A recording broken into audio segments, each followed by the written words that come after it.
Sous cet arbre, le destin d'une nation vacille le 17 janvier 1961.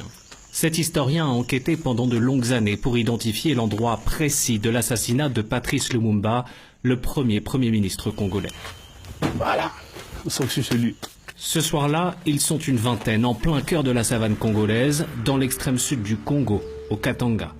La riche province minière a fait sécession quelques mois plus tôt avec le soutien des Occidentaux. Les Belges, mais aussi les Américains, veulent à tout prix conserver leur influence dans la région face à Patrice Lumumba, héros de l'indépendance et soupçonné de flirter avec l'Union soviétique. Le président katangais Moïse Tshombe et plusieurs de ses ministres sont présents, ainsi que 4 officiers belges et un peloton d'exécution. Face à eux, 3 prisonniers. Les 2 premiers sont tués par balle, puis vient le tour de Patrice Lumumba, déchu et arrêté quelques semaines plus tôt. Le commissaire Franche de le prend, il le ramène aussi devant l'arbre. On a pris soin de faire en sorte que Lumumba, qui était l'ennemi numéro 1, le Satan comme les Belges l'appelaient, puisse voir de quelle manière atroce il devait mourir. Patrice Lumumba s'effondre à son tour. Sa dépouille et celle de ses 2 compagnons sont jetées à la va-vite, dans une fosse fraîchement creusée. Le travail s'est fait précipitamment. Ils sont partis, mais en abandonnant un bout de pied de Patrice Emery Lumumba, les derniers corps qu'on a jetés dans la tombe commune, son bout de pied était resté dehors. Le lendemain, des officiers belges reviennent sur la scène du crime et déterrent les cadavres pour les déplacer. Le 21 janvier, les corps sont finalement démembrés et dissous dans l'acide sulfurique. 2 dents de Patrice Lumumba seront conservées dans le plus grand des secrets par un officier belge. Il y a eu une volonté de falsification de l'histoire, une volonté de désorienter même. Il souhaitait nécessairement que les Congolais, notamment les Katangais, puissent prendre la responsabilité de l'affaire. C'est ainsi qu'il y a une sorte de pacte du silence qui a été signé entre eux pour que personne ne dise la vérité.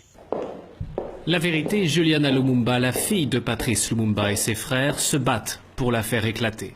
En 1961, Juliana a 5 ans lorsque son père est assassiné. C'est une photo avec mon père. D'ailleurs, dans cette maison, vous voyez, on était, si vous regardez bien, c'était par là, mon père me porte. Pour la famille, difficile de faire son deuil. L'État belge a récemment promis de restituer une dent de Patrice Lumumba. Mais ses enfants attendent surtout des réponses 60 ans après. Il y a assassinat, il n'y a pas de coupable. Il n'y a aucun coupable jusqu'à aujourd'hui. Il y a assassinat, il n'y a pas de corps. Donc, c'est entre autres des zones d'ombre et des choses qui méritent quand même d'être éclaircies. À Bruxelles, l'assassinat de Patrice Lumumba est au cœur des débats mémoriels. Il y a plus de 20 ans, ce sociologue jette un pavé dans la mare. Dans un livre, il met directement en cause les autorités belges, avec des preuves à l'appui, comme ce téléx envoyé par le ministre des Affaires africaines de l'époque. Il insiste personnellement que Lumumba soit transféré au Katanga dans les délais les plus brefs.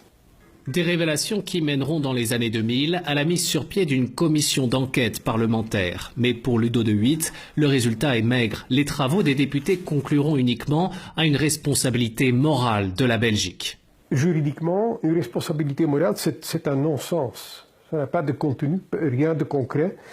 Et c'était exactement le but, en quelque sorte, de la classe politique belge, c'est-à-dire de pas indiquer, bien que c'était une des tâches officielles de la Commission, d'indiquer nominativement le rôle de tous les acteurs belges dans le processus qui a donc amené à la mort de Patrice Lumumba.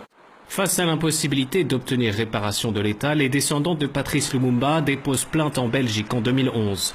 Sur la dizaine de personnes visées par l'enquête pour crimes de guerre, seules 2 sont encore vivantes, dont Étienne d'Avignon, 88 ans, qui nous reçoit dans son bureau, où le temps semble s'être arrêté. C'est extrêmement difficile de comprendre tout ça 60 ans après. Il devrait y avoir une hostilité fondamentale du peuple congolais à l'égard des Belges. Eh bien, ça n'existe pas. En 1960, celui qui va devenir une figure de la vie politique et économique belge travaille déjà au ministère des Affaires étrangères. Patrice Lumumba y est perçu comme une menace politique. Un téléx évoque son élimination. Le mot élimination, en fait, est un mauvais mot. Ce qu'on aurait dû dire, il faut le mettre à l'écart.